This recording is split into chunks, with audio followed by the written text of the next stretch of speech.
Sorry about that. Little technical difficulty. My camera was not showing up for me. Good evening. One of my favorite topics, always every year, to uh, talk about this because it's a continuously evolving topic, and I think it's worth revisiting each year because it's something that comes up. It comes up in parent-teacher conferences. It comes up in lessons all the time.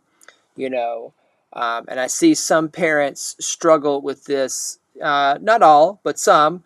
If you feel like you're not a musician or you're not sure what's going on, what can you do to help your student? And the first thing I always, remind parents of is that, you know, when children are practicing, especially when they're very young, and even when they're in middle school, and maybe even into early high school, that it's just a lot to keep up with, and the activities and the homework and things are piling on. And one of the best things you can do is just be the reminder. And I know that's like oversimplifying, but because it is so much to keep up with, that's a skill that we learn as we get into adulthood is, you know, going through all the things, all right, and being a little more detailed oriented, which is one of the reasons I've started to bring the checklist idea, having something that's a little bit more systematic, all right. And I say that it's very, very important as a parent because even if the stuff is printed out on the stand for the student, it's still important for the parent to help the student, know if they met the goal or not, or if they even attempted it. And your student knows. They're the ones in the lesson, and hopefully you're sitting in on some lessons every once in a while as well. And, you just have to ask, just be there, like be the prompt. Did you accomplish this goal? Did you accomplish this task? Did you look at the notes? These are all, your teacher said practice with the metronome. I don't hear the metronome going. Like these are all just non-musical things that go a long way, a huge way to helping your student make progress because it's just, and I say it over and over again because it's just a lot. It's just many, many things here that to keep up with, like intonation and the rhythm and following, all of the um, uh, following all of the details, that go along with playing a musical instrument. And with that, helping students look stuff up on YouTube. I know we assume that we're living in this digital age and that our little digital natives know how to look stuff up because they're going on their phones or they're, making whatever videos for whatever platform and sending it to their friends. And so we go, oh, they're very technologically aware. Except that, this is like homework, right? When you're looking up recordings and looking up things to practice along to, is that you kind of have to be the prompt again of staying on top and saying, well, did you actually look at the thing that you were supposed to look at? Or did you play along to it? This is another biggie, is students listening to recordings, not just in the background, but doing active listening as well as playing their instruments along to the recording so they have a better sense of how things are supposed to go. Not just listening to one recording, but listening to several of them. All right.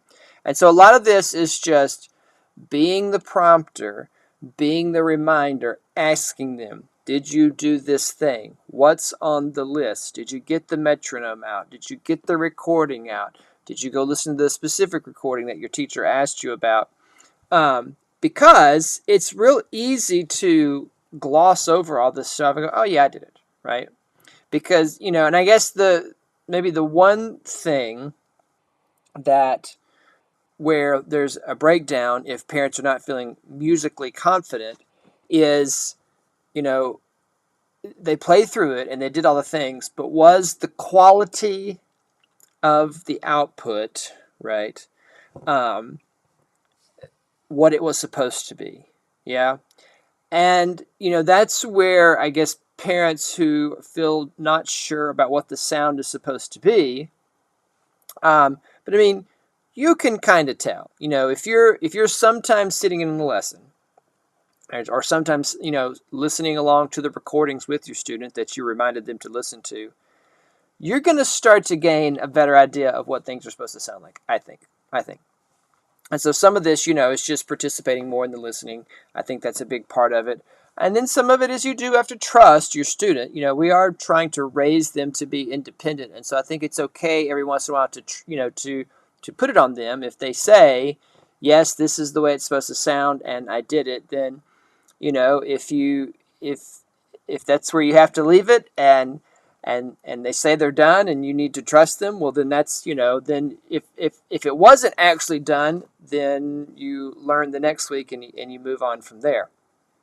That's kind of it. That's always the big thing on the list that I see, is that students need a lot more oversight than parents think. And a lot more oversight on like basic stuff, just like keeping up with all of the details.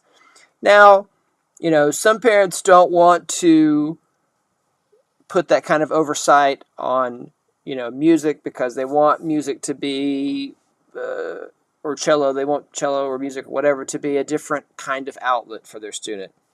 And I get that, so, what we're talking about here is if you want to see your student make more progress, right? You want to see them make the maximum amount of progress, in the shortest amount of time possible, because maybe you're frustrated that they're not making enough progress, or maybe they're frustrated that they're not making enough progress, or the private teacher or the classroom teacher has said something to you. And so, what can you do to help move that along? And, reminders, going through the list with them, checking in with them. Did they do the things, right? Did they do the things? And if there is no list, if there is no notes, well, then that needs to be the first thing on the list, is that the student themselves needs to take better notes in the lesson. Because that's another thing that I see happen, is that students, and they're very young and they don't understand the need to write things down in detail a lot, right? Which is very important. And so that's another non-musical thing that parents can, kind of, for lack of a better word, enforce upon their students is, did you take notes? Did you write down what your teacher asked you to do? Is it in the book, right? Hopefully the teacher is doing stuff, but, sometimes it's impossible especially if somebody's a professional studio teacher and they have student after student after student, and they're trying to get as much in the lesson as possible, and they're trying to make very, very quick notes. Students have to learn to take better notes, during the lesson and after the lesson, whenever they're, done, when it's fresh on their mind, to write down some more details when they leave the lesson. That's the short of it, okay?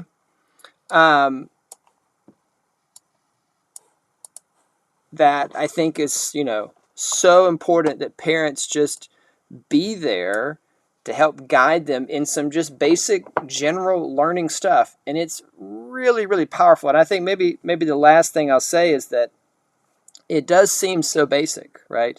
And I'll go back. I was, I did the